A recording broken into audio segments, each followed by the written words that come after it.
Talking about messed up relationships, the European Union is struggling. It cannot shake off its addiction to Russian energy. The bloc has been under pressure since the war in Ukraine began. The US stopped all purchases of Russian energy. The UK has banned it too. Europe was expected to do the same, but it hasn't. Instead, Europe is funding the Russian war, while it tells countries like India to give up their minuscule supply of Russian oil. Do you know how much oil India has bought from Russia? 40 million barrels since the start of the war. 40 million. What about Europe?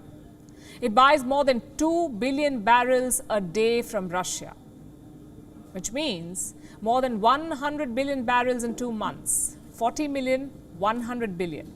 Since the start of the war, the EU has spent $23 billion on Russian energy every month. Just for context, the EU was importing almost half of that in 2021. It spent a little over $12 billion last year, so their Russian imports have doubled after the war. Europe is filling up Russia's coffers. European Commission President Ursula von der Leyen cannot take the embarrassment anymore, it seems. She wants to ban Russian energy import. She wants a 6th round of sanctions.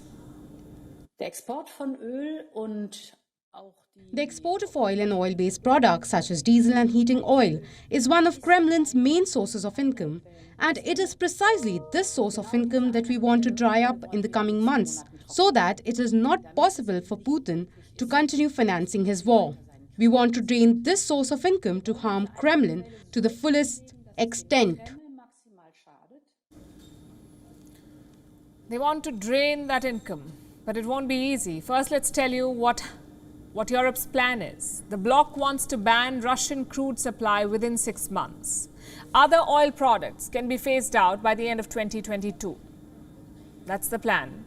But Europe is already wavering from this deadline. The European Commissioner for Economy wants an extra 3 months. He says it could take 9 months to ban Russian oil.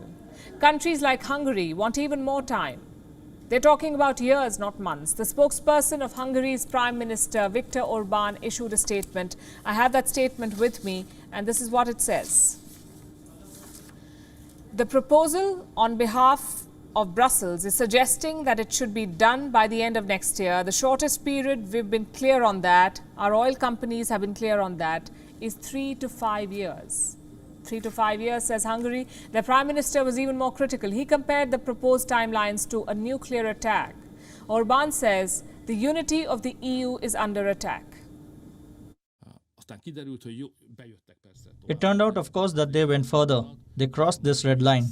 I said, okay for coal, as it is hardly in Hungary, but there really is a red line. In fact, a double line. As oil and gas ruins us, but they just keep coming, and that is the point where you have to call a halt. This proposal in this form amounts to a nuclear bomb being dropped on the Hungarian economy.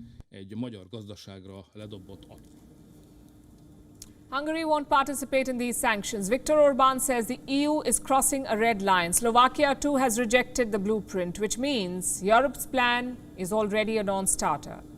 Why are these countries blocking Europe's sanctions? The reason is geography. Hungary and Slovakia are landlocked nations. They do not have seaports to import oil. So they rely on Soviet-era pipelines for their supply. And you cannot build a pipeline overnight. You cannot build them even in a year. There could be consequences, serious consequences to this shift. Economic powerhouses like Germany are already warning about the repercussions. Here's what Germany's economy minister says. And I'm quoting, "No one should be under any illusion. We will see enormous price spikes. The pain will really be felt." And that is the reality for Brussels. Europe might eventually dump Russian energy, but it is going to be a painful decoupling. Other factors might complicate the story. Sweden and Finland, for example, they're flirting with the NATO. And they're making serious headway. The United States is ready to back these Nordic nations. Washington has offered assurances. The Biden administration says they're ready to address any doubts they may have. Remember, Sweden and Finland have not applied yet. They're expected to decide this month. It could take up to a year for their applications to be approved. And that's what these countries are worried about. They fear Russia could attack them while they're still filling out the forms and collecting the votes they need to get into NATO. This is what Russia's war in Ukraine has done. It has split Europe right down the middle. One side wants to dump Russia, the other just refuses to give up.